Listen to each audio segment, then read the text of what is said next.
হ্যাঁ বাস্করদা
আপনারা ফোন দিয়েন क्या अच्छा नमस्कार हाँ नमस्कार फोन फोन दियो क्या और तुम तो हमारे मोबाइल फोन दीते हो और बात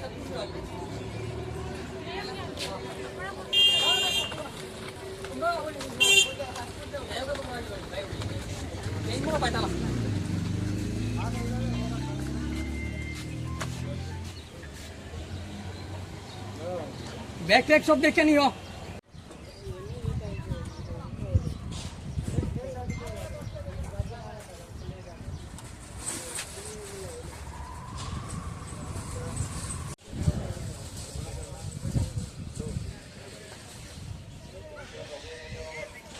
ঠিক আছে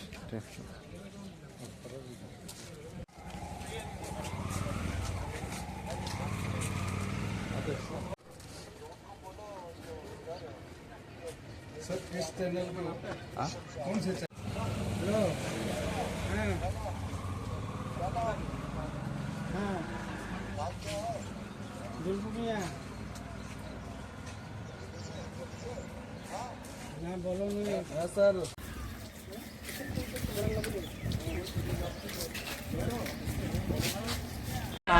আমার নিরঞ্জন দাস। আপনি তো এখান থেকে অটোতে দেন, এখন কি অবস্থা কেমন? আগের তুলনা মানে 100 ভাগের 1 ভাগও নেই। বাংলাদেশের যে পরিস্থিতি দুই দেশে আমরা যদি ওইটা দুই তরফতে একটা মীমাংসার পথে যাইতো তাহলে তো সবারই ব্যবসা বাণিজ্য হইতো। অন্ত গাড়ি মানে চলুই না, সারাদিন 2 দিনে একটা সিরিয়াল পাই। মানে বাংলাদেশের প্যাসেঞ্জার আইই না, যা হিন্দু আছে তারাই আয়, অন্যরা আর আয় না, আসা যাওয়া নাই। পরিস্থিতি খুব খারাপ, ব্যবসা বাণিজ্য নাই।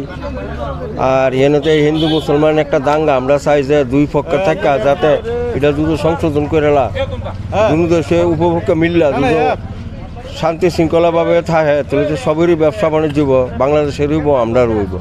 আগে তো এটা আসলো না, তখন তো শেখ হাসিনা যাবার পরে মানে এই মনে অবস্থাটা। আগে তো আমরা সারাদিনে 2টা টিপ দিতাম, 2টা 3টা, কিন্তু ওখানে আমরা 2 দিনে একটা টিপ দিতাম। মানে সাংঘাতিক ভয়াবহ অবস্থা হলো। ওখানে মানে টিপ হয়নি চলে, 2 দিনে একটা টিপ হয়।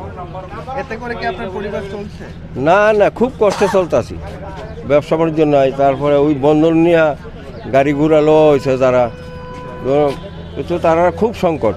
কারণ গেলিগা শুক্রবার দিন এলে তো বন্ধনটা যেমন লাগে, কিন্তু রুজি রোজগারই নাই, সারাদিনে 200 টাকা রুজি করেন জানে। আমরা এখানে ওই তো টমটম আছে 19টা, আর অটো আছে ধরেন 25টা মতন। এইটি তো আগে তার অনেক আসলো, এখন তো টিপ হয় না, কি করবো, যার যার মেয়ে বাড়িতে গেছে আর কি। আমরা বাংলাদেশ সরকারের চাই যাতে এই অটো গন্ডগোলটা যাতে হইতেছে, এটা যাতে নতুন যে বইছে তা যদি এটারে সংশোধন করে মীমাংসা করে তৈলে তো সব দুনো দেশেরই পক্ষে ভালো হইব, ব্যবসা বাণিজ্য তারা রইব। যেমন তারার দেশে আমরা এনতে চাল ডাই না গেলে তারার উপায় নেই। হ্যাঁ, তৈলে তারা তো যদি এটা সংশোধন করে, যে একটা দাঙ্গা শুরু হয়েছে, এটা করতে হলে তো উপভোগ দেশ দুনো দেশই শান্তশিষ্টভাবে ব্যবসা বাণিজ্য করতে পারে। যেহেতু বাংলাদেশ তো মালায়, আমরা এখান তো যা আমার নাম নিরঞ্জন দাস। আমারও একটা টমটম আছে, মানে কি করতাম সারাদিনে একটা টিপ হয় না, 3 দিনে আমরা একটা টিপ পাই, খুব খারাপ অবস্থা।